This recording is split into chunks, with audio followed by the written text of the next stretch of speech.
Can you tell us what happened? The lady chased me. She chased me and I asked her not to attack me. She chased you? I have a sickness. You said she chased you? Yeah, she chased me.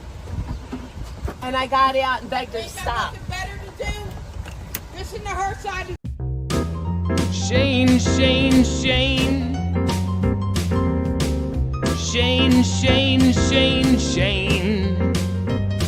A-L-A-N Allen.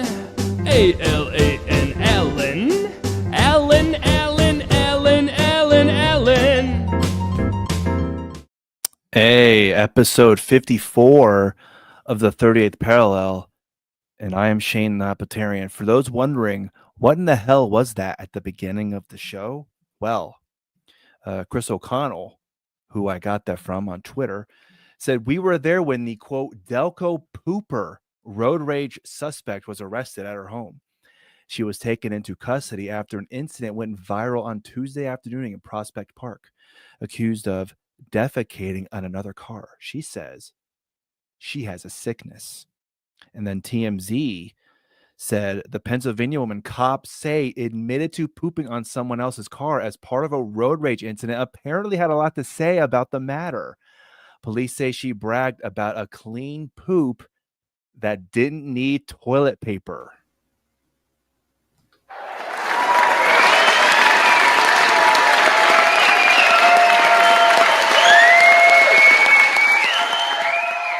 Are they cheering for me or for the? Can you imagine you took a shit and I don't have to poop? I don't have to wipe. This is great. I mean, the thing is that you can have such a glorious poop that doesn't require a bunch of wiping, but you still got to make sure. Yeah.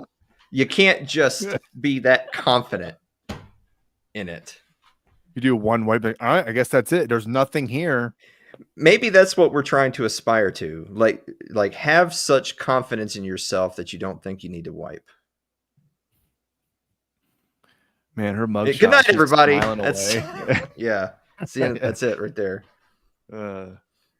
Yeah, but her mugshot here, she's smiling away. She looks so happy. I can't, that's one of those things where it's like you put yourself in that position. Like, what would you do if some woman like got out of her car and came over to poop on your car? I'd probably hit her with my car. I'm gonna be honest with you. Like, yeah, I know that ask you. Yeah, I know that would like potentially open me up to some legal problems, but I feel like that's self-defense. Yeah. Well, I mean, pooping on your car and you see it happening. You're just like, what the hell's going on? Mm-hmm. And like I was saying just about here was that what would you do? Like, have you ever had a road rage situation, or at least thought in your head like, man, I really want to someone cut you off or something like that? It's like, man, I want to hit their back of the car and show them who's boss. Like, how dare you?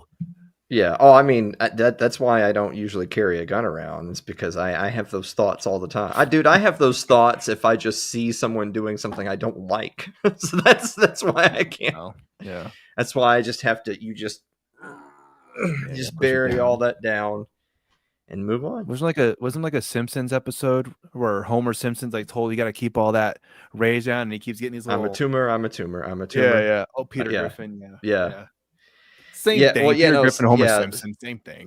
Yeah, Homer Simpson's thing is that he was getting so stressed out. It was a stress and anxiety thing that would make him pull hair out, not an anger thing, I don't think. Right, and so he pulled his hair out. Well, I don't know what to say about that, but hopefully I don't have to deal with that anytime soon. Or I'm losing my hair. Yeah, of all the things in my life that have happened, good or bad, I can like sit confident that I have excellent hair. So if my time is up, then I'll need you to make sure that you put that like in my eulogy. Like had a nice head of hair though, that guy. Well, another person, now that you mentioned that, another person who was who's confident, is this guy, Jim Cramer, who says that he predicts there will not be a recession.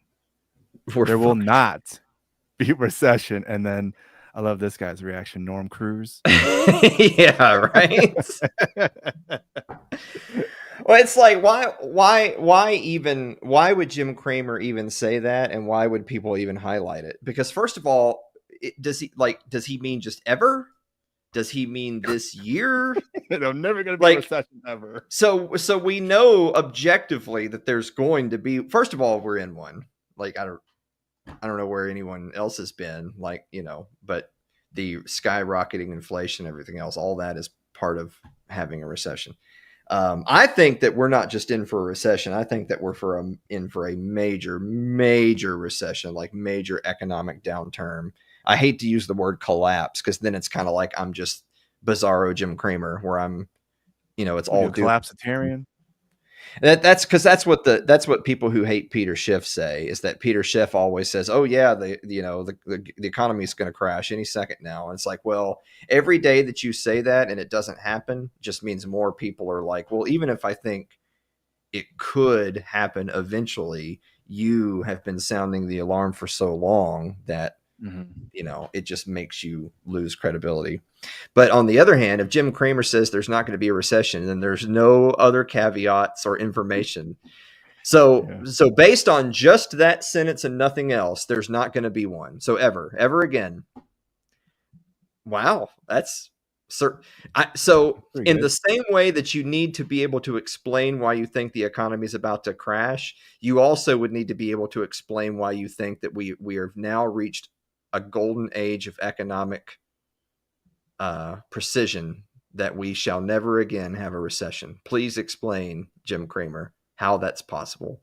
So obviously, I think if I'm trying to give him at least a little credit, maybe he's saying there's not going to be a recession like in the next 6 months, this year. I wouldn't even necessarily say like in the current, because like Trump's only been president for like 100 days. So you basically still have more than 3.5 years. So let's just say 3.5 years, the rest of the Trump presidency. I think that that's still going way too far. The likelihood that there's no economic recession at all, not even a blip on the radar for the next 3.5 years, I think is very low. But even if I'm being as generous as I can possibly be to Jim Cramer, who is just a meme. Jim Cramer is the Mel Kiper of market analytics. Oh yeah. There you go. Now you know. Flipping out because Shedeur Sander wasn't getting drafted, and he's the best quarterback in the ever. Jim Cramer he's only Jim Cramer because he's Jim Cramer. If Jim Cramer disappeared from the public consciousness and walked in tomorrow and was like, "Hey, I'm going to talk about the market," people would be like, "Shut up, retard! Get out of here." He's only around because he's Jim Cramer. So Mel Kiper is just perpetually wrong about everything, but he still is Mel Kiper because he's Mel Kiper. Hey, I'm looking at the Dow Jones right now from 5 years, the past 5 years. Right now, Dow Jones is at, because the economy is real and not fake and gay. Yeah, sure. Dow Jones 41,317.43, whatever that means. 5 years ago from let's see, when is this going to end? When is it going to end? May 3rd, 2020 is when it stops counting from 5 years. 24,331.32, whatever that means. So I guess that's good. I don't know. People are probably hearing this right now and being like, "Shane, you're stupid. What are you talking about? You don't know what this is? You're stupid. Why are you talking like this?" The NASDAQ 5 years ago, 17,977.73. Sounds pretty, that's a lot. May 3rd, 2020, 9,121.32. Man, our economy is growing and growing. Whatever's happening. I'm thoroughly enjoying all of this for the people who are like checking their stock ticker live in real time. But the Dow Jones Industrial Average is not the economy. I don't know who needs to hear this, but in case you're wondering, a stock market index of 30 giant corporations is not the economy. So there you go. Well, speaking of not the economy, the Standard and Poor's 500 or the S&P 500, which I didn't even know what the S&P 500 meant until I saw it on the app. Yeah, Here, they call it stocks. S&P Standard and because Poor's. Yeah. because either you're a standard or you're poor, and I know which one I am. So 5,686.67. That sounds good. That sounds pretty good right now. 5 years ago, May 3rd, 2020, 2,929.80. That sounds terrible. So it's been going up and up. So I don't know what Joe Biden and Donald Trump have been doing since that time, but seems like it's going okay. I don't know. What do you think? yeah, line go up, right? So everything must be okay. Let's go. Line's going up. Oh yeah. Hell yeah.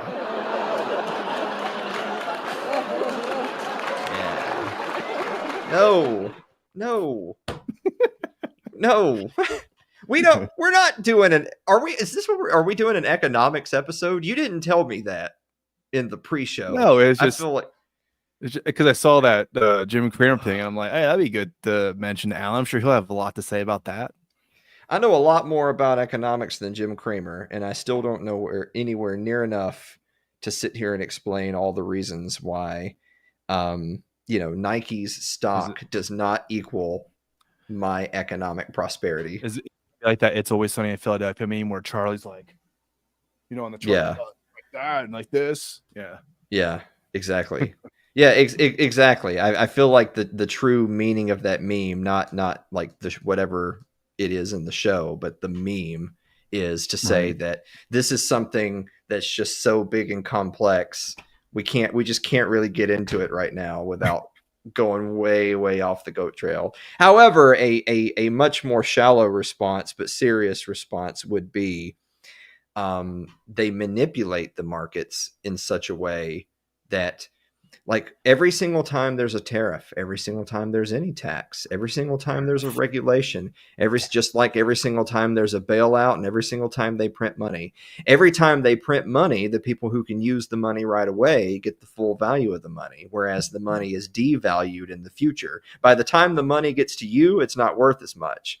When the $1 billion got to them, they invested it or spent it or whatever. By the time you get your cut, it's worth less. It's both worthless and worth less.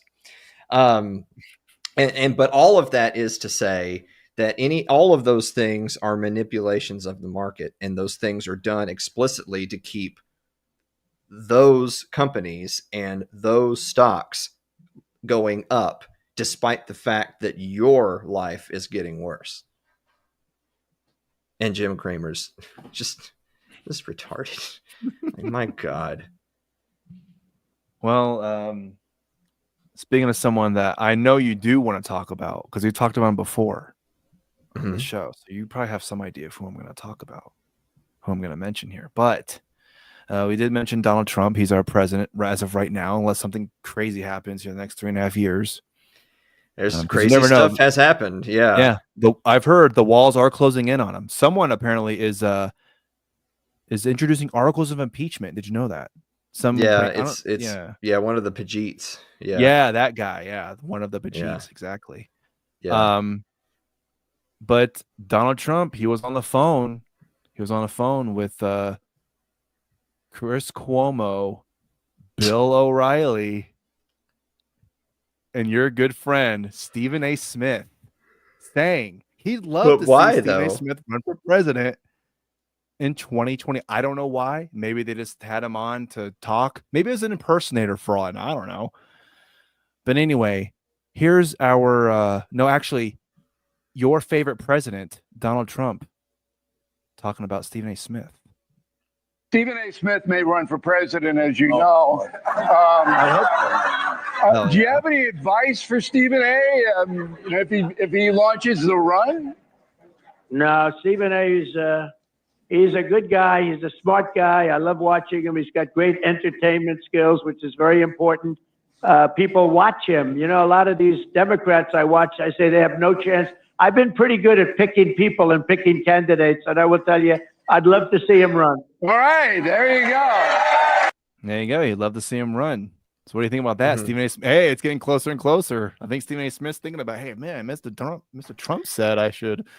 I think Trump knows that a inflated Democrat field full of pseudo intellectuals, crooked pedophiles, and sports pundits will lose, as opposed to like an actual like intellectually rigorous, genuine man of the people that embodies like old liberal values, but also, isn't a crazed progressive. That's what they don't want that. They want Stephen A. Smith and AOC and Jasmine Crockett. If they can get them to run against, I guess JD Vance, then JD Vance wins. Whereas if it's like, Michelle Obama and Vice President, token white centrist, then they'll win. So yeah, Trump is not saying that he likes Stephen A. Smith. He's saying he likes their chances against Stephen A. Smith. So what you're saying is that it's 40 chess. He's playing 40 chess in this case, but that's not even 40 chess. That's pretty much just basic hopscotch. Oh yeah, it's not really that hard to figure that one out. Oh man, Jasmine Crockett. Can you imagine her as president? Woo! That'd be fun. I've seen. Hey, there's people that are more and more seriously saying that AOC is going to run for president. Oh yeah. Like she's got some crowds. It's one thing for her to tease it just because she's just looking for free publicity, right? It's just a publicity stunt. It's not like she actually wants to run or could win. But it's another thing to then see, outside observers be like, oh yeah, let's see it. Let's promote this as an idea. It's one of those things like, don't you see this every now and then where sometimes you'll see something just kind of appear in the zeitgeist and it's just sort of kind of a joke. And then it kind of just builds momentum, almost like a meme, like people think it's funny. But then all of us, somewhere it gets enough people talking that it quits being funny and it starts to be serious. And then all of a sudden, the host of The Apprentice is the president of the United States. So I could see a world where it goes from AOC's getting publicity to AOC wants to be a serious voice in the future of the party to then serious money backers saying, well, we'll just back AOC because we don't like these other candidates. To AOC is, say that, Reuters does some random poll and she's polling ahead of Pete Buttigieg wants to run and AOC's polling way ahead of him, which I could see that 100% because Pete Buttigieg is fake and gay, literally and figuratively. And if Democrat voters decide that their choice is between that and AOC, maybe they do. Maybe they just pick AOC because she has tits. I mean, who cares what they're eating? I don't think most people early on chose Trump in 2016 or 2015 in the primary because they thought that he was the fiercest intellectual conservative. I don't think anyone can seriously think that today. I think they chose him because it was funny but they hated the other, like Jeb Bush. Right. Like if your choices were Jeb Bush or Donald Trump, people chose Donald Trump, and then it went from being a joke to he actually won. So just put this in your pipe. Is if you're a Democratic voter and you think it doesn't matter if it's true or not. Maybe Dennis Kucinich runs, and maybe in a fair world he's at least somewhat better than the crazies. I'm not saying I'd vote for him, but I'm saying he's better than the uber crazies. But let's say hypothetically, as a Democratic voter, you just feel like, look, I can only pick between the top highest polling people because the other ones just don't have any chance to win. That's just the world we live in. And the top two highest polling people are AOC and Pete Buttigieg. Who are you voting for? So it's not that I'm necessarily demanding an answer. I'm just saying, can you see how in that scenario, that's how you wind up with Democratic nominee AOC? Man, how pissed off do you think Hillary Clinton and Kamala Harris would be if AOC actually became president? They'd be like, I was going to be the first woman president in this country. Oh, there would be tons of party elites that would be against it, but just in the same, there were tons of party elites who were against Donald Trump, but here we are. Yeah. So another wrench. that we live in a world where those things still matter a lot, and perhaps more than any one thing else, but it's not impossible for someone to rub the establishment the wrong way and ultimately win.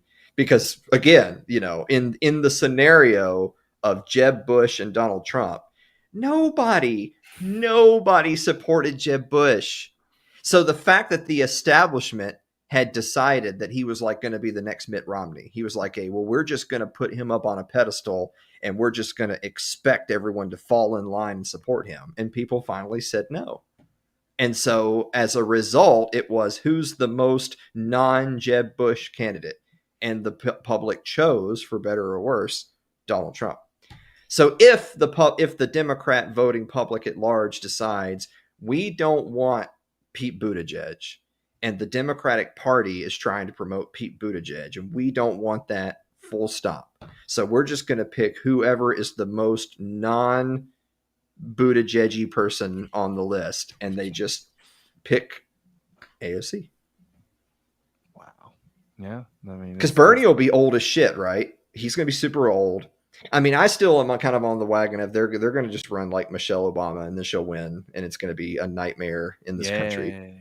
But if that doesn't happen, if that ends up just being a big, nightmare fantasy, but that never comes to pass, and they're just going to, like, Tim Walz is a joke.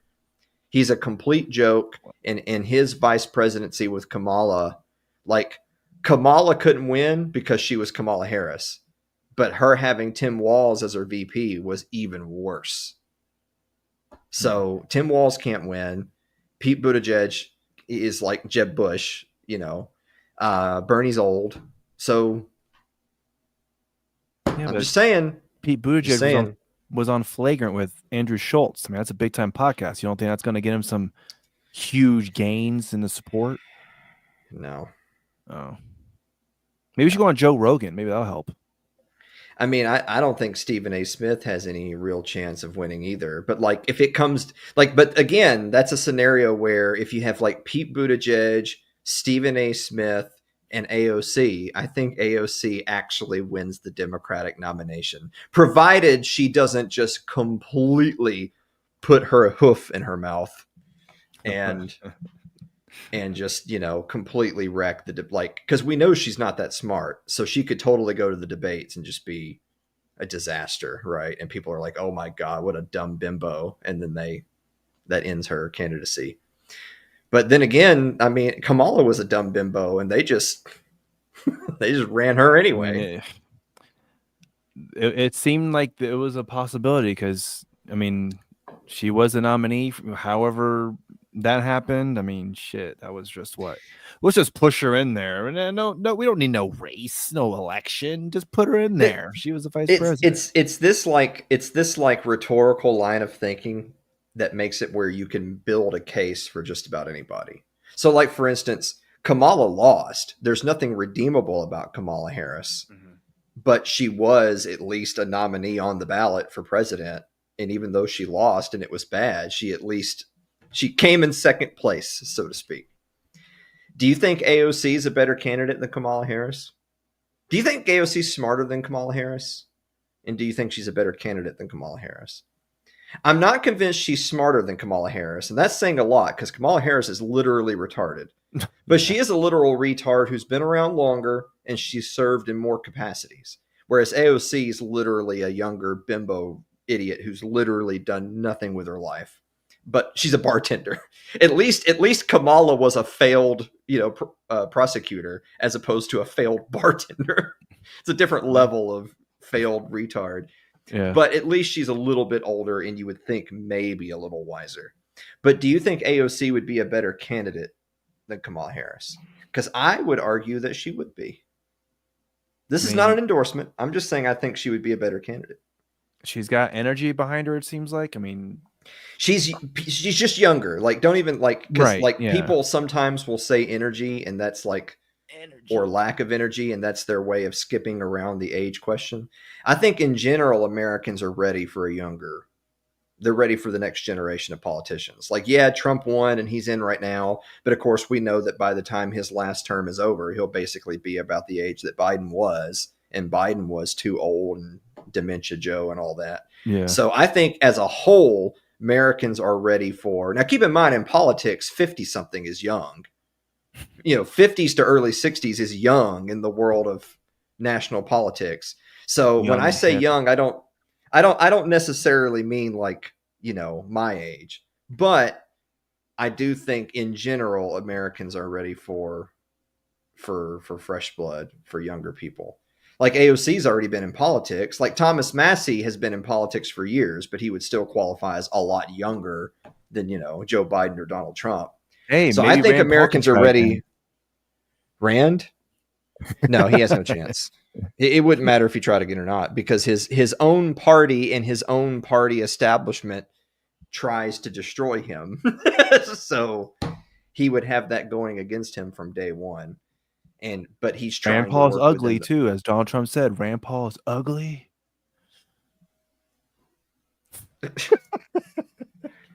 Yeah, I mean, who cares? But it's same thing with Thomas Massey. It's like Thomas Massey and Donald Trump are both outsiders in the sense that the Republican establishment didn't want them at first.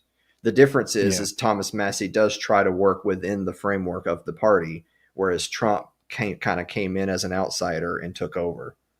But at the end of the day, Trump wound up just being another establishment hawk, big spender, and everything else. Whereas Massey is an actual, genuine, counter. Not according to some of the replies I've seen. Some of the replies like, you're not with the Trump plan. What's wrong with you? Exactly. He's not with the Trump plan. That's why he's a good conservative. The Trump plan is to increase the budget and bomb more people. And possibly go to war with Iran. Which, look, to be fair, Marjorie Taylor Greene went on this whole Twitter thread. I saw that about going about It does say, like, in the same way that it would be way too early to pat Trump on the back for any good things that they've done, real or imagined. It's also perhaps too early to just, throw him under the bus as the worst president ever. But with that said, I saw somebody write earlier that a lot of the talk revolves around, are you losing the base? Is this what you voted for? Are you losing the base, or does the base support you? And somebody wrote very eloquently that if you're losing Tucker Carlson, Joe Rogan, and Marjorie Taylor Greene, you're losing. You're losing the base, because the base, there's always going to be MAGA cultists who are going to agree with no. If Trump wakes up tomorrow morning and says, I've thought a lot about it and I've decided we should embrace communism, then they'll just be communists. They'll just be like, well, he makes a really good point about us embracing communism. Like people who spent their whole lives, like they're boomers, so they grew up in school hearing communism is bad explicitly. Yeah. And then in Vietnam and China and Russia and everything else, they would absolutely embrace it because Trump said so. So I'm not talking about those people are irrelevant. I'm not talking about those people. I'm talking about like the more mainstream conservative base who they voted for Trump because they wanted him to not be the same. And now he's failing, and he is turning out to he's just another Joe Biden at this point. So those people, he is absolutely losing those people, which is funny because he's a lame duck president, right? So he doesn't give a fuck, but it destroys them in the future. Like JD Vance, every single time Donald Trump signs off on another drone strike or sends another carrier to the Persian Gulf, or advocates or yells at Thomas Massey because he wants to cut spending, or reassigns more Doge funds to Israel. Every single time that happens, JD Vance has to be thinking, "Oh, great, my career's over." Thanks a lot, Donald. Yeah. Right? Oh, I didn't know that Marjorie Taylor Greene was a chairwoman for the Doge committee. Who cares? Like Doge ended up being a total scam anyway, so who cares at this point? But yeah, I have her tweet up here. Yeah, it was a good tweet. Look, I'm not saying I love Marjorie Taylor Greene, but I will say that of the people who claim to be America first, she's much more genuinely America first than Donald Trump is. And she said a lot of good things in that tweet. So Yeah, I don't want to read the whole thing because I mean it just it's a long one. But so she says, I represent the base. When I'm frustrated and upset over the direction of things, you better be clear the base is not happy. I campaigned for no more foreign wars, and now we're supposedly on the verge of going to war with Iran. I don't think we should be bombing foreign countries on behalf of other foreign countries, especially when they have their own nuclear weapons and massive military strength. And on top of that, now we are told that we have signed a deal for mineral rights in Ukraine in order to pay us back for the hundreds of billions of dollars that we gave Ukraine and they used for money laundering, sold the weapons we gave them to our enemies, and their leader is a dictator who canceled elections, who was involved in the first impeachment of Trump and campaigned for Biden. Didn't we learn a lesson when we went to war in Iraq and killed Saddam Hussein because of, quote, weapons of mass destruction? Did we ever find any? And did any of that oil over in the Middle East make us rich? The answer is no. We are $36 trillion in debt today. So why on earth would we go over and occupy Ukraine and spend an untold amount of future American taxpayer dollars defending and mining their minerals, as well as potentially putting American lives at risk in future war? And then it goes on from there. But yeah, so it doesn't sound like she's too happy. And yeah. And she didn't say anything wrong there. They have largely failed on their promises. There was all that momentum in the first few weeks, all those executive orders. And while some of those things were just simple black and white, yes or no things that did come to pass, a lot of the strategy that has been employed since is at best up in the air, at worst been objectively painful for Americans. But anything remotely related to foreign policy has been a disaster.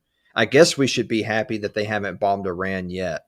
But I saw today that Trump signed off on another arms package for Ukraine. I thought we were done with that. I thought that was Biden's war. The moment Trump put his signature on an arms deal for Ukraine, which was literally this week, it is now Trump's war. He has just lost all credibility in foreign policy. He's lost all credibility with Ukraine. All the saber rattling in the Middle East. That was his big area. Even though we could have felt like, oh yeah, he's probably going to be a disaster domestically because he spends too much money. Look at his last presidency as a perfect example. You could at least say that, well, at least he's the peace president. And maybe he's not perfect on foreign policy, but of the choices available, we feel confident that he's the least likely to start new military engagements. And now here we are on the precipice of new wars. That's bad, Trump bros. It's not looking good. Yeah, what happened to the guy that was, raising his voice at Zelensky? And where's that guy at? JD Vance looked way stronger than he did, though, in comparison. I mean, he's they're both yelling at him pretty much. But JD Vance, he really pounded on, hey, whatever. You haven't thanked us once. Have you ever thanked us? I guess the minerals deal is maybe Zelensky's way of saying thank you. I don't know.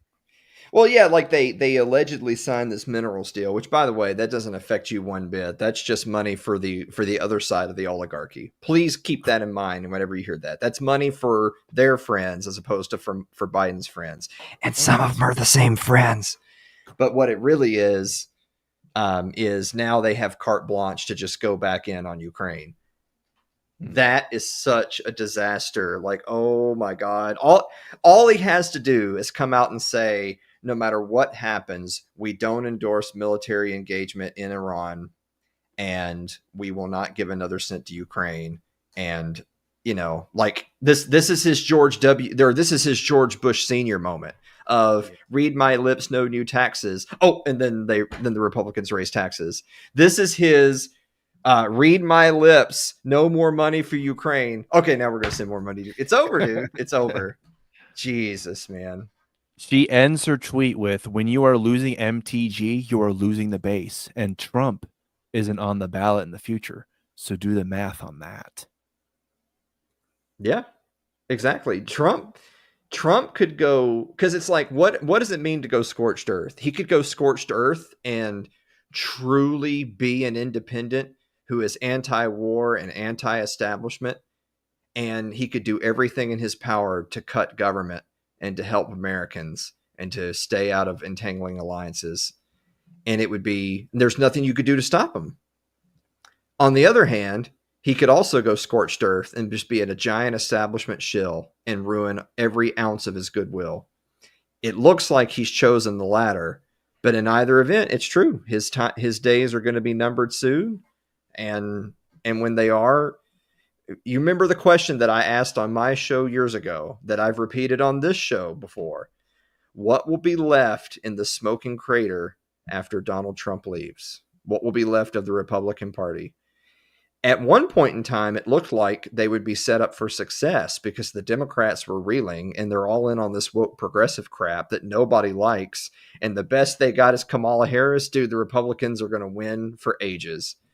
And then what does Trump do? Give more money to Ukraine.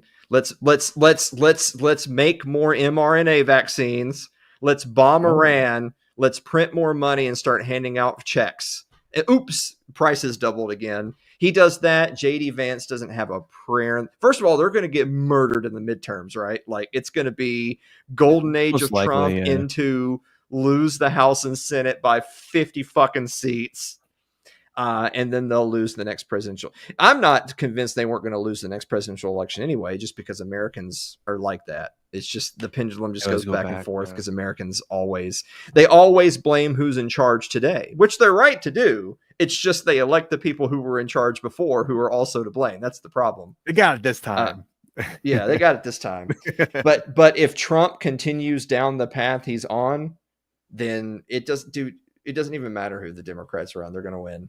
JD Vance, who I think is a perfectly reasonable candidate, I think that there will be a lot of momentum behind him to be the heir apparent because he is the VP and because he handles himself so well. But no matter how good of a candidate, I'm not saying that I like JD Vance, by the way. I'm just saying that from a strategic standpoint, I can see him as a good candidate. But no matter how good of a candidate he is, he will lose if they continue down this path. And it won't be because of anything Vance did. It'll just be like, because it's like, what is he supposed to do, right? Is he supposed to go on a giant apology tour saying, I'm sorry for everything Trump did, but vote for me because I'm not him? Obama? Because even if he believes in that, that just looks weak. Right. Or he doesn't, or he goes on a giant, tour of, no, Trump was great and we were right and I support all of his policies, which means he loses because people are pissed at Trump and all of his policies. Yeah, he's screwed no matter what. Yeah, it's just, it's damned if you do, damned if you don't. Yeah. So Trump, man, it's worth just acknowledging Trump's just not that smart. I know that's hard for certain people to hear. He's just not as brilliant of a political strategist as so many people think he is. He's just not that smart. And it's fine, by the way, to not be that smart, but he's not that smart and listens to the most evil, wretched people in areas that he's not smart in. It might as well be Bush. Might as well be Obama. It's no different. It might as well be Biden in the sense of Biden didn't do anything. He just did what he was told. Trump's really not that far from Biden. He just kind of does what he's told. Wow. Yeah. Well, we still have plenty of time for him to reverse course, do a reverse Uno. It's super. I hope none of that happens. I hope all the Iran stuff cools down and goes away. I hope that Trump announces that he had talks with Iran personally and everything's been smoothed over. And now I'm going to tell Israel they need to cool their jets and get along. That would be so good. That would be so good because then everyone would be like, there you go. There's that peace president that we voted for. And so now, but that would also mean that, well, surely we don't need a $1 trillion defense budget, right? Right? I don't see him cutting the budget, but at least we don't go to war. At least that. Hey, you had that big budget. No country's going to go, hey, let's go attack America. Like, dude, they have $1 trillion in their disposal for their defense. What do you think? Our measly 100 million is going to do anything? Shit. You ain't got a prayer, son. Well, Tucker Carlson, I mean, this is the biggest split with him. Tucker Carlson, who is a very influential right-wing person, has explicitly said, you people don't understand what war with Iran means. I mean, and I'm not talking, bombing Houthis in Yemen. I'm not talking about even strategic strikes over the border. I mean, full-on, full-scale war with Iran. You have to understand that what that means is a whole bunch of people die. And I don't just mean Iranians. Because if Iran sees that their country is under that serious of attack, the first thing they do is massive coordinated strikes on all the targets in the region. You ever seen those maps of all the U.S. bases around Iran, like with the line of, man, why did they put their country next to our bases? Well, guess what fucking bases get shot at by Iran the first second that war starts? Bye-bye, all the soldiers stationed there. That would be a huge escalation, but I mean, they would be right to do that. They're at war. You're basically sacrificing your own men. That's reprehensible. Yeah. And for people who think that wouldn't happen, you're so incredibly naive. Iran, guess what? Iran's not Syria. Iran's not Afghanistan. Iran is a more developed country with a larger military and a more concerted population that all points in one direction. There's not a whole bunch of different tribes fighting with each other for control of Iran. Iran's a serious developed nation that could do a lot of serious damage to Israel, to all the American bases in the region. Even in a rule where they lose the war, there would be a lot of just death and destruction. Not even to mention just innocent people caught in the crossfire, but even enemy actual combatants. It'd be a lot of devastation. So you have to be against that. You cannot be a serious person and be for escalating things with Iran. And so if Trump comes out and says unequivocally we're against that, that's great news. If he doesn't, that's terrible. It's just it's unforgivable. Well, speaking of devastation, Shedeur Sanders was drafted by the Cleveland Browns. Speaking of the devastation. Jesus. All right. Yeah. Dylan Gabriel and Shedeur Sanders and 10,000 other quarterbacks in that room vying for that number one spot. Joe Flacco, Deshaun Watson. Yeah. Who am I even forgetting? Jameis Winston? Is he in? Who else? Jameis Winston? No, that's Giants. Oh, Giants. Right. That's right. Yeah, he's at the Giants with Russell Wilson and Jackson Dart. Yeah. And Jackson Tommy DeVito. Dart. Let's go. Yeah. Dart throwing darts. You're going to be hearing that a lot. Commentators, every single, oh, look at Dart throwing another dart. My last memory of Jackson Dart is them losing to Florida and him crying. He was crying because he threw an interception that looked like it ended the game for them, but they got the ball back.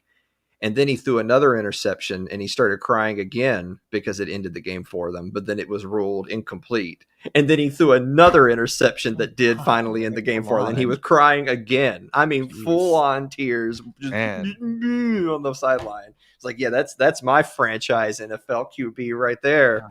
Hell yeah. I see Brock Purdy crying when they lost the Super Bowl. What a man. That's a man right there. He didn't cry. He wasn't mad. He was just disappointed. Yeah, he was. Yeah. Should have thrown it to Brandon Ayuk wide open in the left. Damn it. Don't. Come on, man. No, it's going to come up every time. Yeah, come on. Yeah. But anyway, back to Shedeur Sanders. He's a Cleveland Brown, and I think his career is pretty much over before it started because, I mean, history has shown us that Cleveland Browns aren't very good at keeping a just put a period right there. Yeah, Cleveland Browns aren't really good. Yeah, history has shown us that. That's for true, sure. Yeah. Good point. Yeah, good point. But I digress. They have not been good at trying to find that franchise quarterback. When's the last quarterback they've had for a long time? Bernie Kosar? Is that the last one? Is that his name? Bernie Kosar? I don't fucking know. I mean, I think they had Otto Graham. He was pretty good. Yeah. Who was the quarterback during the whole when I think they had Kosar. that famous AFC Championship game. I'm pretty sure it was Bernie Kosar. Pretty sure that was him. Hmm. Yeah. Whatever. The point of it is that whatever. the franchise that is now known as the Ravens was never a major contender when the modern NFL came along, other than a couple of random years, and they didn't win. And the franchise that's currently known as the Browns have just never, ever, ever, I know. ever been good. Ever. They've had a couple of quarterbacks where you're like, oh, maybe this is the guy. I think Derek Anderson went on a run for a little bit, where that seems to be okay. He seems to be doing okay. And then honest to God, the best Browns team in terms of like, are they at least good enough that if they got really hot for a month, they could win the Super Bowl, was 2 years ago when Joe Flacco was there last. Isn't that crazy? Yeah. Like if the team that had played the last, say, 6 weeks of the year went into the playoffs, and then if you told me, okay, from this point forward, Joe Flacco goes like 250 yards and 2 touchdowns every game with no turnovers, like that's the baseline, then I would say, shit, maybe they do. Maybe they win it. Of course, obviously that didn't happen because he's Joe Flacco and they're the Browns. But I'm just saying, like, if that were the baseline for their playoff run that year, yeah, man, it could have happened.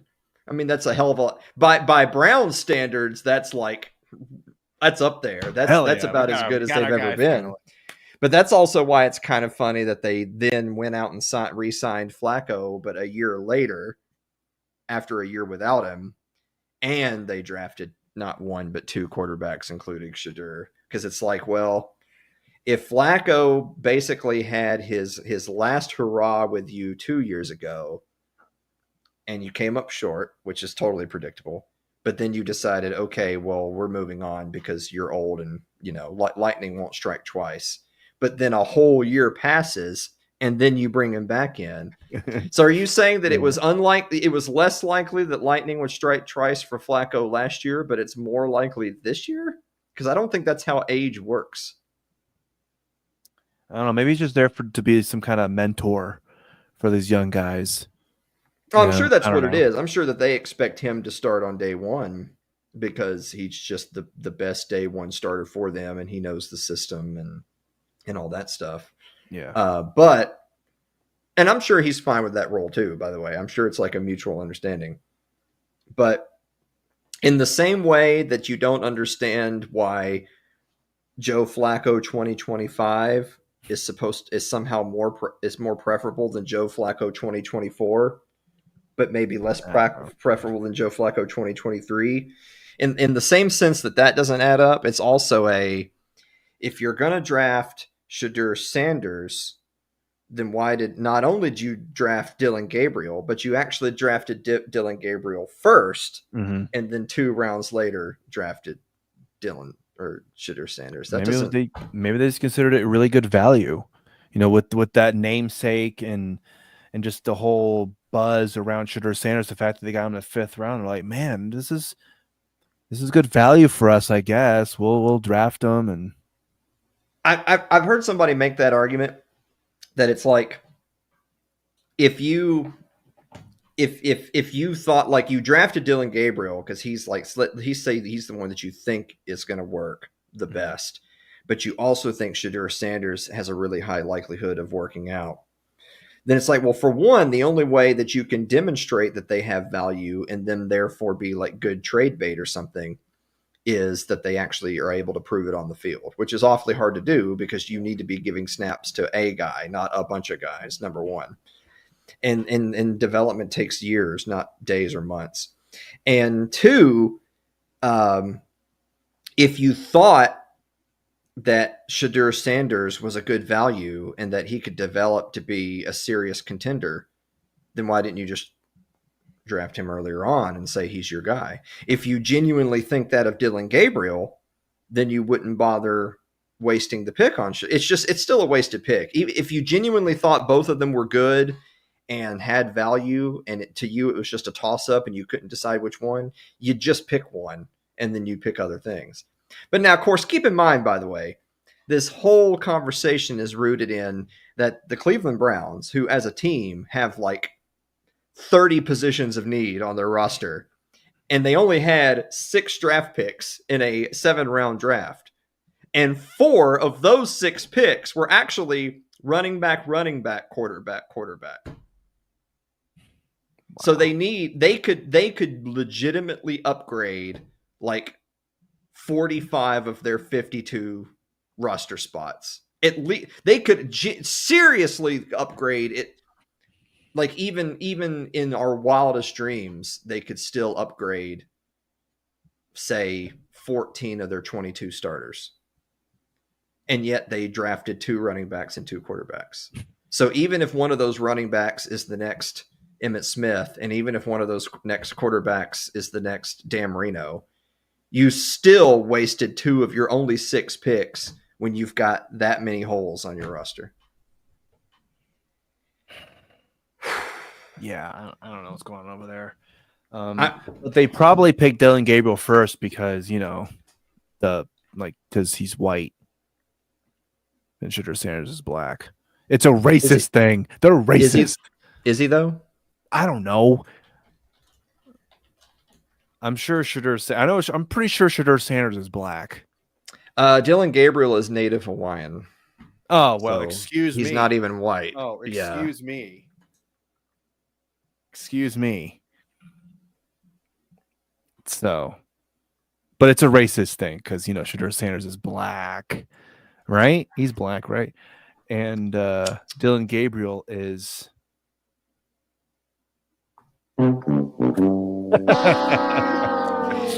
Maybe that's why the Browns aren't any good. It's because their only true white quarterback contender is like 86 years old.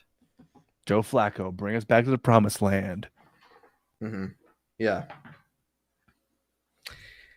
Us? Who's us? I ain't going to the Browns promised land. Oh man, so can you imagine I don't know about Super us. Bowl this upcoming year in Santa Clara would be between the Cleveland Browns.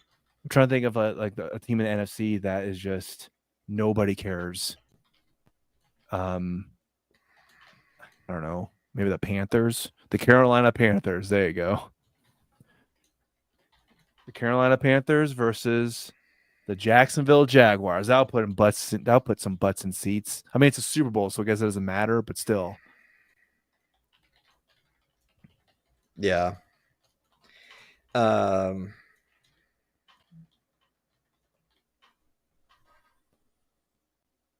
don't think there's any scenario where it works out for the Browns no matter what. So I don't think, because I was firmly on the record that I just wouldn't have even drafted a quarterback this year because I didn't think any of them were good. I think there were multiple good running backs. I don't think there were good receivers, and I don't think there were good quarterbacks, which really sucks for every team trying to improve their passing game because I thought receivers and quarterbacks sucked. I did think there was a few of them. I did think that there was some good tight ends, but it's not like a tight end is going to revolutionize your team. It's just not the kind of position that can do it. But there were good running backs. There were, maybe not like all world D-backs and stuff, but there were several decent ones on the board, and then linemen. But you need new linemen every year. That's the funny thing too. Is like offensive, like everybody needs to be drafting, offensive guards and tackles, because it's like, you think right now there's 32 teams in the NFL. How many teams do you think right now could use a better offensive line? I think in any given year, there's probably like 27 out of 32 teams. The team I root for. Mm-hmm. I think in any given year, there's 20 something or more NFL teams that are like, damn, I wish we had a better offensive line. But it's also like but if every single team in the NFL needs like, 7 good offensive linemen, a core 5 and 2 solid replacements, one guard and 1 tackle, and we're not even going to say your center gets hurt. You just pretend that he's, Superman and he never gets hurt. Like, since 32 teams need that many good personnel, there's just not that many all-world caliber offensive linemen to go around. Same thing as quarterbacks. Like, the reason why we can't have more NFL teams, like we can't expand, like we can't be like NCAA basketball and just expand March Madness to 68 teams. Like we can't have like the USFL and the XFL and all those people just be like, let's just be a bunch of NFL teams. The reason we can't is because you would dilute the you would dilute the talent level down from 32 teams, then out to a whole bunch more teams. There's not even 32 quarterbacks that are good enough to be starting quarterbacks. Think about that. If every single week that there's 32 teams, there are 32 QB1s, but just by definition, right? Yeah. But a bunch of those QB1s would gladly be replaced by either a blue chip, number one draft pick if they had it, or trading for someone else's good quarterback. I've always said that I genuinely don't think that at any given time there are more than 6 to 8 truly elite top tier quarterbacks in the NFL. At any given time. Huh? Brock Purdy's one. Brock Purdy is one of the 6 or 8. Yeah. I was just saying that in jest. He's like B, maybe like a B tier as of right now. The thing is that statistically over the last couple of years, he has been ranked that high. And so if you're just going to go by that metric, you'd say he is one of those right now. Yeah. The problem is that whenever he hasn't been on a healthy and momentum thriving 49ers team, he hasn't just looked slightly worse. He's looked much worse. Oh yeah. Yeah. I mean, I know the Brock Purdy haters would say we've seen underneath the surface. We know he's not a long-term answer. The Brock Purdy enjoyers would say, I could just look at the QB stats from the last few years and there he is. He's like in the top 5. And so what's there to even argue? And either way, he's still young. So who knows? Maybe he goes on to get even better, or maybe the bubble bursts and he turns out to not be that good. I mean, all I would say to anyone, because I could look at, again, you make the case both ways. Mm-hmm. If you're saying that you should just move on from Brock Purdy, then the answer is move on to what? It's the same thing as firing your head coach. Fire him because, who's going to replace him? Why be so quick to do that if you don't already have an answer to that question? Robert Saleh. If Joe Montana or Steve Young ain't walking through that door, then there's no point in firing Brock Purdy tomorrow. That's number one. Yeah. But however, on the other hand, you know who else has been like statistically top 10 in yards and touchdowns? It's the highest paid quarterback in the history of the NFL. Right, and we all know that guy's never going to win anything. Dak. So what a guy.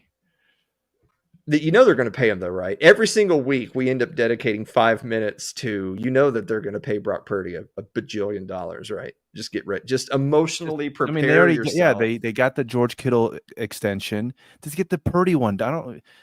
It's all at this point they have to get it done because the draft is over. There's you're not going to trade because that's the other thing too, is like if there's only 6 or 8 genuinely top level quarterbacks in the NFL, the chances that one of those quarterbacks just get traded straight up is almost zero. It's not that it's never happened in the history of the NFL, but it's super, super rare, and not to a major contender.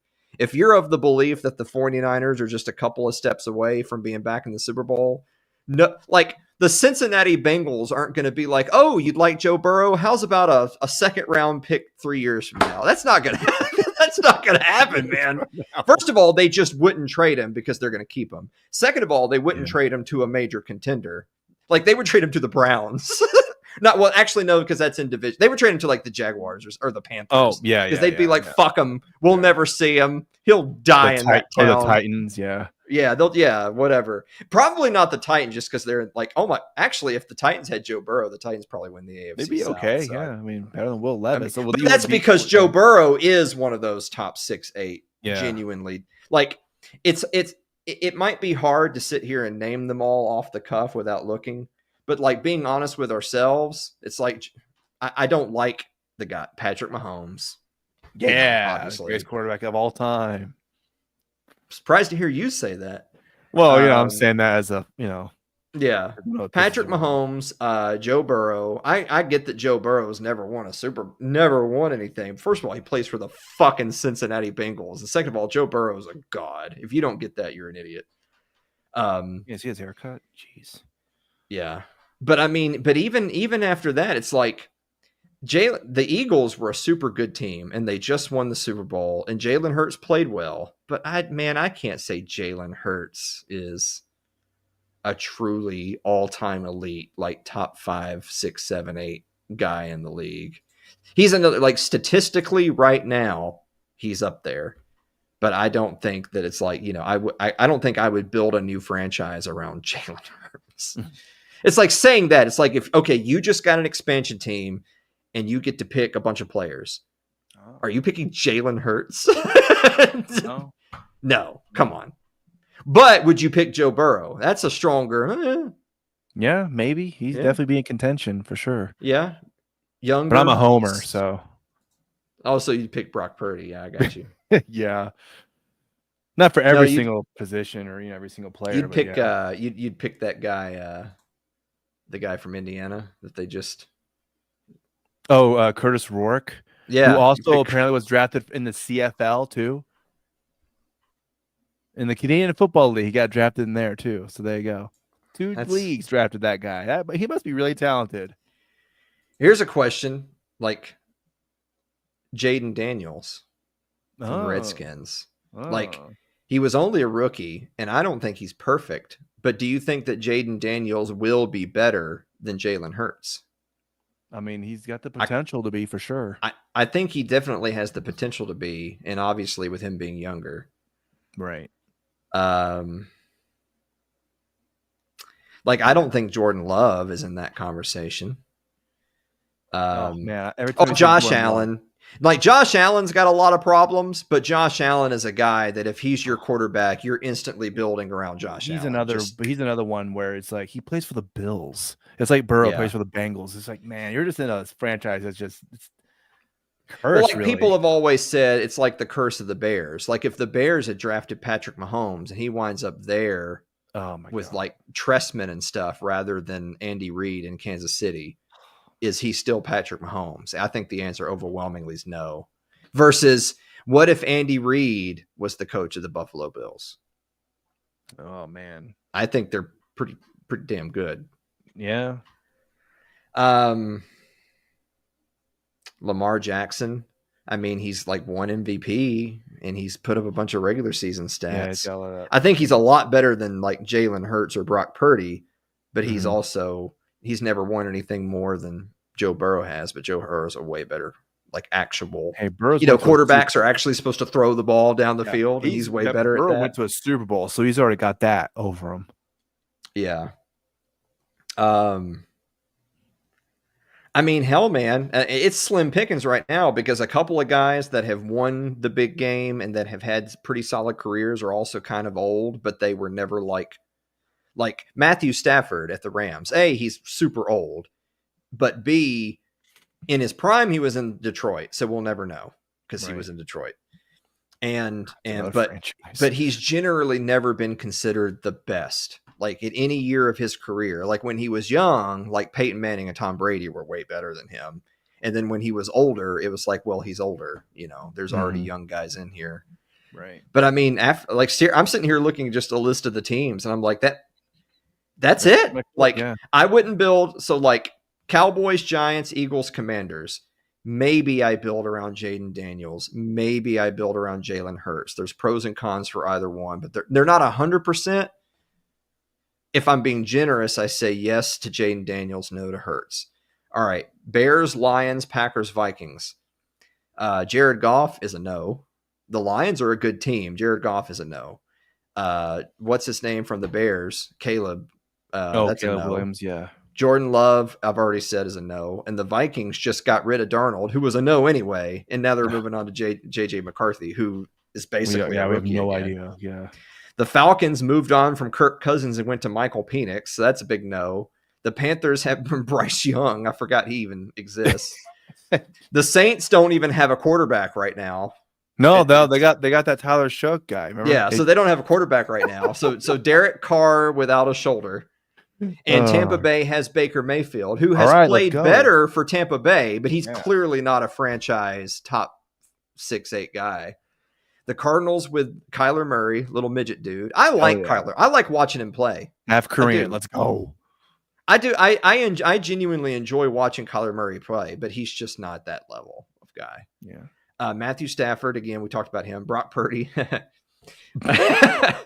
Again, Brock Purdy is in the same conversation as Hurts and Daniels, which is like, well, statistically, he's been super good. Yeah. It's like, okay, take the Lions. The Lions were a good team. Of course, they had all those injuries, plus Jared Goff's kind of shit the bed.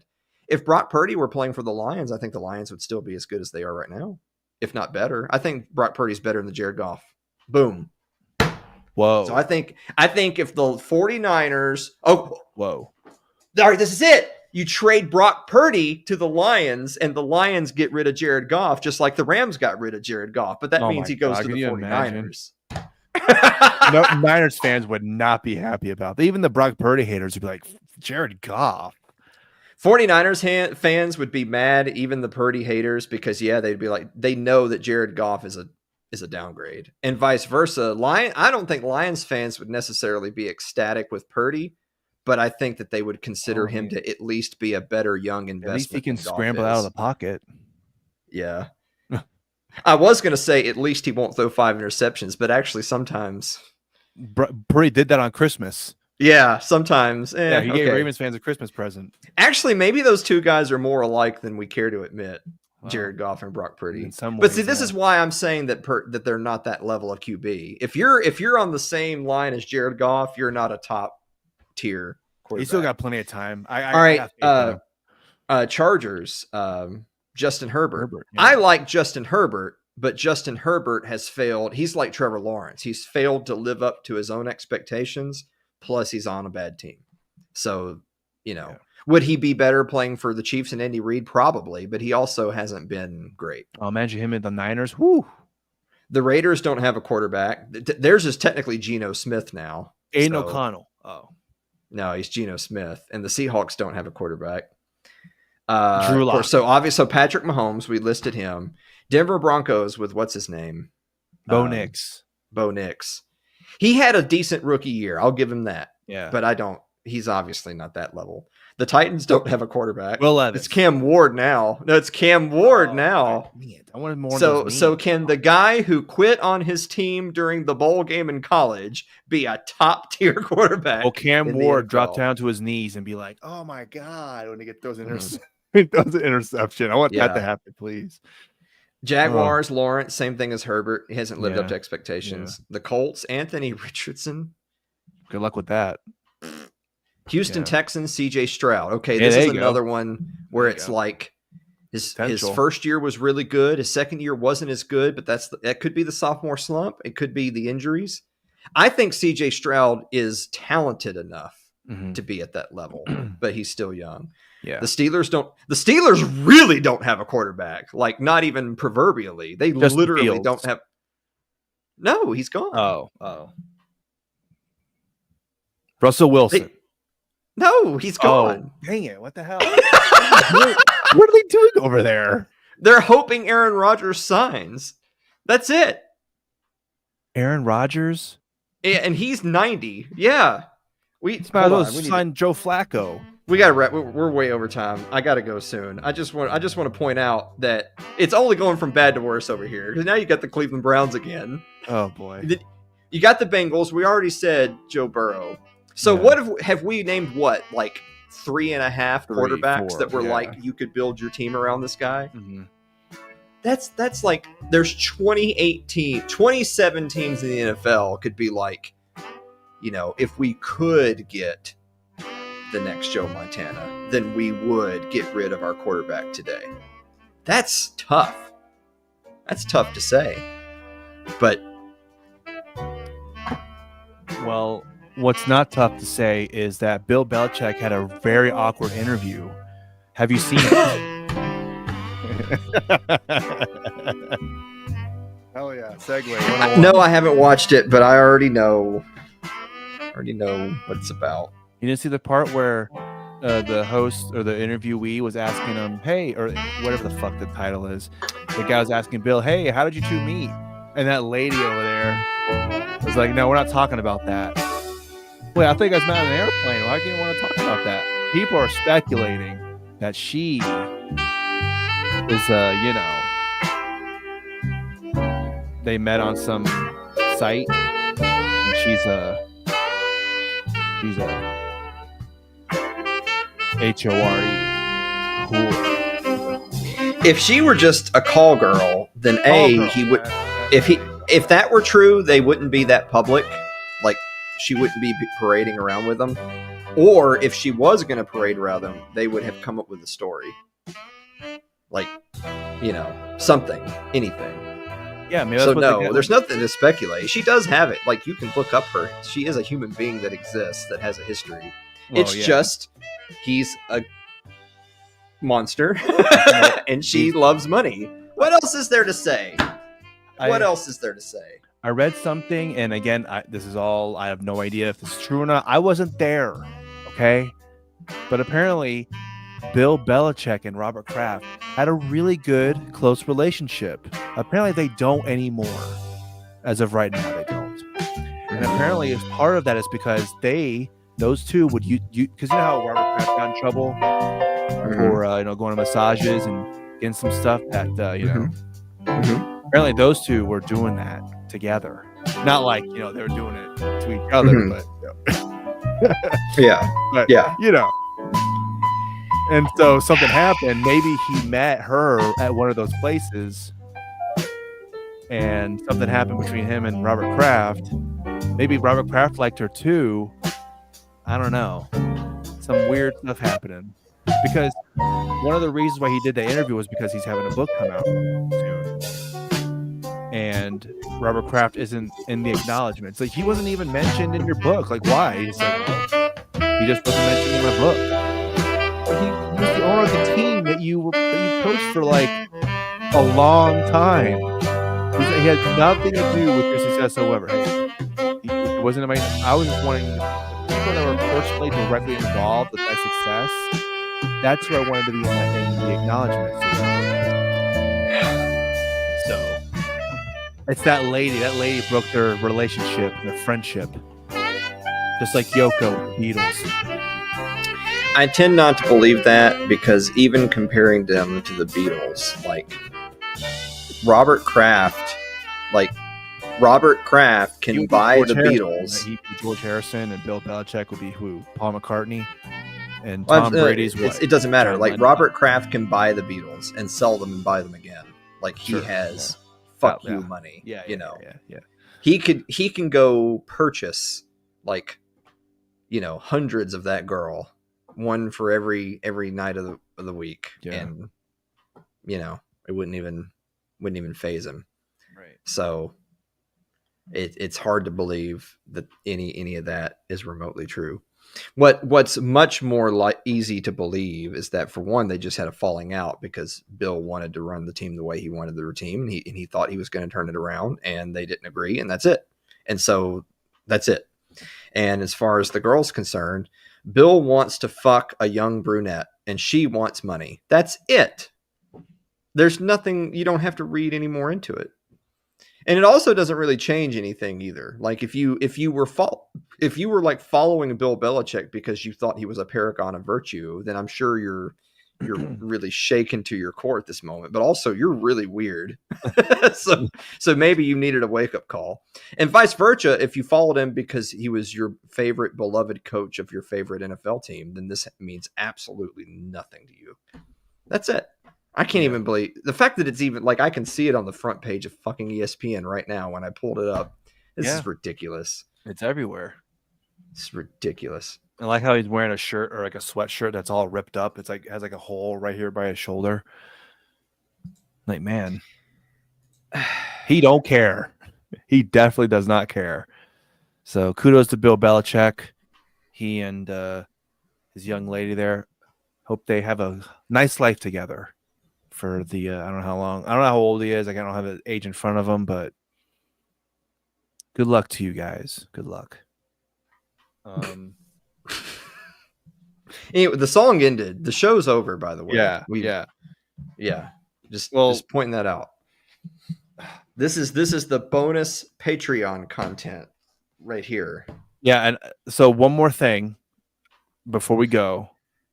We have a Tom Myers monologue that we have to listen to. It's not long. After this, None it's of them over. are long. They just feel that way. Yeah. After this, it's over. You can go to sleep. Take your You pills notice and my go to clock sleep. is gone. Oh, I didn't even notice until you just said that because I'm so Yeah. used to it being there. I didn't even. Yeah. You want to know why? While Did you're it break? pulling up Tom Myers, Did it break? it stopped. Uh-oh. I had 151 days left, and then the next day I noticed it was stuck on 151, and it's kind of affected me, like psychologically. I don't know how to feel about it. This is not good. Yeah. What does that mean? Does that mean I'm just like I'm in purgatory now? I'm stuck Yeah, here. time has stopped. Shit. Yeah. Well, on the one hand, that means I'll never turn 40. Yeah, But on there the you other go. hand, maybe that also means nothing ever gets better. It's just like this forever. This is as good as it gets. This is it. I'm Yeah. living the dream right here. I know you're living the dream by watching a Tom Myers 2.5-minute monologue. Really more listening, I guess. Yeah, that's true. There's no video. He ain't got a doing that. webcam. Yeah. All right. Now I will say All right. there was a joke in here that I actually thought was not bad. Okay. Oh, cool. Yeah. All right. Not bad. Let me see if I can tell which one you think is not bad. Yeah. I'm not even gonna say anything. If Okay. Whenever you want me to stop, tell me. But other than Okay. that, we'll just play it through. All right. Hello, and welcome to Tom Myers versus the rest of the world. It's been a big week. We've reached 100 days since Donald Trump started his second term, and it looks like his public opinion just keeps getting worse and worse. Literally, the only people who approve of any of his policies are either Trump cabinet members, people who pay for a dominatrix to hook jumper cables up to their nipples, or a combination of both. I'm presuming. Trump is basically pulling the pin on the grenade and trying to consume the contents in the hope that he'll dislodge the Big Mac that he ate in 2007. Earlier this week, we saw the funeral for Pope Francis. Trump, of course, attended, being the only head of state to wear a blue suit. It's a bit galling to see the leader of our country wearing the same color suit over and over again. He's basically like the Pee Wee Herman of world leaders. Today's secret word is austerity. It was risky for Trump to go to the Pope's funeral, if only because someone would look at him and think, oh shit, the wrong corpse is in the coffin. At this point, Trump is starting to look like the head of lettuce that would have kept rotting had Liz Truss stayed the prime minister of the UK. One of the last foreign leaders that Pope Francis met was Vice President J.D. Vance. I've heard Pope Francis was a man of the people, and he really showed us how relatable he was. He met J.D. Vance and decided life wasn't worth living anymore. Defense Secretary Pete Hegseth was discovered to have sent details about the Houthi bombing in Yemen in another private chat that included his wife, his brother, and his attorney. How toxic is your alpha masculinity and your personality that when you combine the two, you send something other than a dick pic? Arkansas saw storms that brought floods and major damage.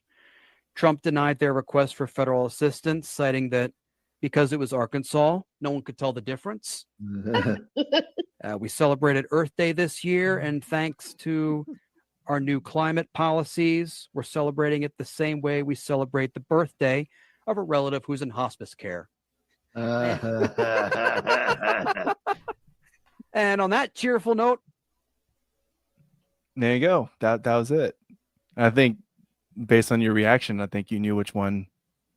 I think the Arkansas one was the one that you think is not that bad. Yeah, but that's not because you're saying it's not that bad compared to all the rest. Well, yeah, obviously. I'm not comparing it to a freaking Shane Gillis joke. Like It was like, it was definitely not good. Yeah. It just wasn't as bad Yeah. as the rest. Well, Arkansas, that won't tell the difference. Who cares? Hey, Hey, there you go. Not bad. At least it wasn't, the punchline wasn't about Trump. It was That's just, at least it was a joke about someone or something else. Yeah, So- exactly. Yeah. So it was like a little switcheroo type of thing, you know? Or a Yeah. curveball. Yeah. So, All right. well, we got through it. Alan, thanks again for doing the show. It's Too Late with Alan Mosley, Wednesdays, 9 p.m. Eastern. Where can I find that show? If you go right there to @Alan Mosley TV on YouTube, Twitch, Twitter, X, Rumble, whatever, you can search Alan Mosley TV or It's Too Late with Alan Mosley on your podcasting platforms, on Spotify. Otherwise, you just go to @Alan Mosley TV. All right. Well, go over there, check it out, subscribe, because there's not a lot of time left as we. Oh, well, now who knows at this point? Well, that's true. Shit. That's true. But, apparently, Yeah. allegedly, the show is possibly ending soon. So who knows? We never know. So. I may be doing something different soon. Everyone will just have to stay tuned. But oh boy, you won't even know that if you don't, Exactly. So go over there, subscribe, follow him over on the social media, over on Twitter. Go B State. I don't know what that is. And thanks, everybody. Have a nice night. Why do you sound sarcastic?